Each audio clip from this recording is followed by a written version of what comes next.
Hi, Okay. I'm Lisa. Hi, I'm Haley. We're A.wordsmith, and we're doing a Zoom thought leadership series during this time of social distancing to offer insight and advice on social media, content, media relations, and more.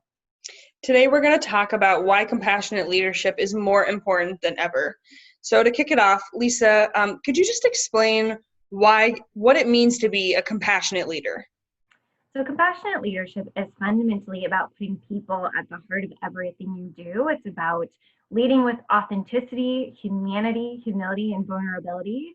And it's about leaning into learning and meeting your employees where they are, fostering an open and honest dialogue, recognizing where employees may be struggling, and adjusting your strategy and style to meet their needs, and being mindful that everyone processes information at a different pace and everyone grapples with change in a myriad of different ways. So you really have to tailor and personalize your style to ignite trust. And at a time where just there's more uncertainty than ever, compassionate and adaptive leadership is so essential, especially because uncertainty often comes with fear. And so, as a compassionate leader, you're committed to taming that fear, understanding what employees are thinking, feeling, and experiencing, both from a personal and professional level, understanding what support they may need that they didn't need previously, and then providing a safe haven where conversation and connection and camaraderie are really the first priority. Awesome. So there's obviously a lot happening right now out there in the world, from the pandemic to our national conversation about racial discrimination. Mm-hmm. Um, are there any steps you'd recommend that business leaders take right now to make sure they're communicating compassionately?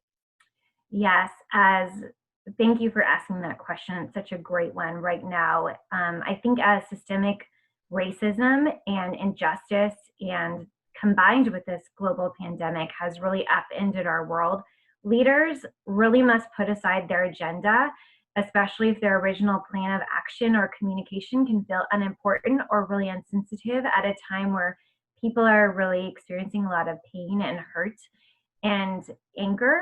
And so they must really swiftly reassess and communicate the steps they're taking to enforce equality, to listen, to learn, and understand how to reopen safely, and then create positive, lasting change, both internally and for the greater good of humanity.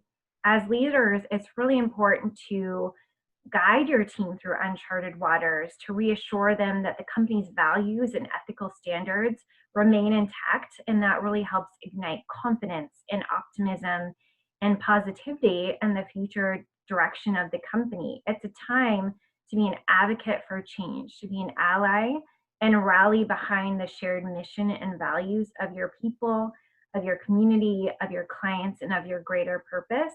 And it's also imperative to acknowledge that everyone is suffering in their own way, sometimes silently. So compassionate leaders provide that peace of mind that every opinion is perfectly valid and we're all in this together, and together we can do hard things and come out stronger on the other side. Awesome. So right now, a lot of businesses are starting to make plans to reopen and to go back to the office. Do you see a role for compassionate communication as folks are considering going back to kind of normal day-to-day office life? Mm-hmm. Absolutely. Well, no one really knows what this future reality is going to look like, right? No one's ever grappled with this before. And I really think that the way the office was is going to be a relic of the past. Businesses are going to take this time to identify what worked well, what didn't, what learnings can they transfer over to this new reality when they get back in the office. And that's not going to look the same for every organization. What works for one might not work for others. So they really have the power to define that for themselves.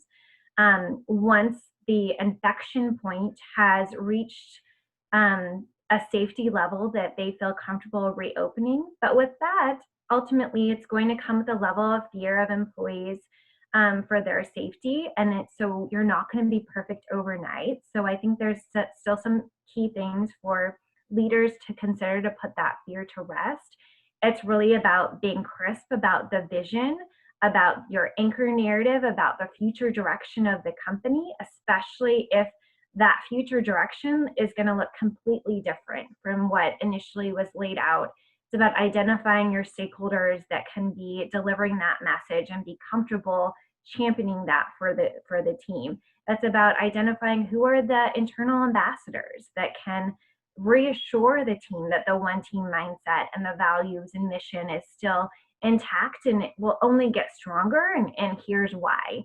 And knowing that it's important to be adaptive, to foster an open and honest dialogue, and gather feedback from the team too, because the more it can be this iterative process where you make micro adjustments along the way and you're bringing your team along in that process, along in that journey, the more they'll feel appreciated and that they're being heard, and that they are, they're coached in the art of resilience during this time. So one thing that I'm sure is on everyone's minds is, everyone's got so much going on in their personal lives. And so I think it's really important for leaders right now to cultivate positivity and hope and respect in their company cultures. Mm-hmm. Are there any ways that you would recommend that leaders do that right now?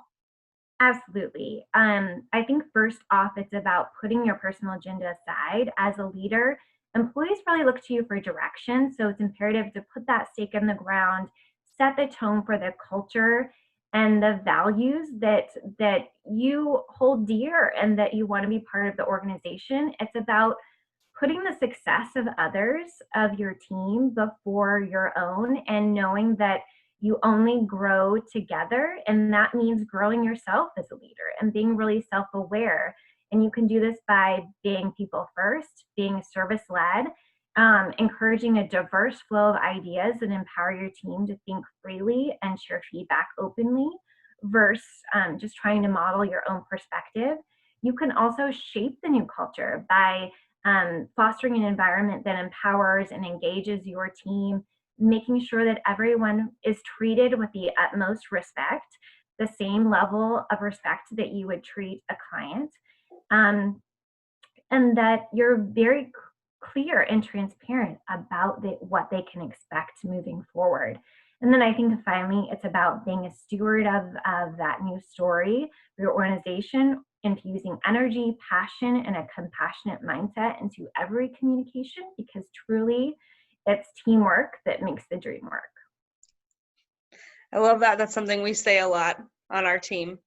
Well, thank you for those great insights, Lisa. For if anyone who has any questions about how to lead with compassionate communication, feel free to reach out to us on social media, and we'll also have a blog up on this topic that dives in a little bit deeper. Thank you so much for watching. Thank you.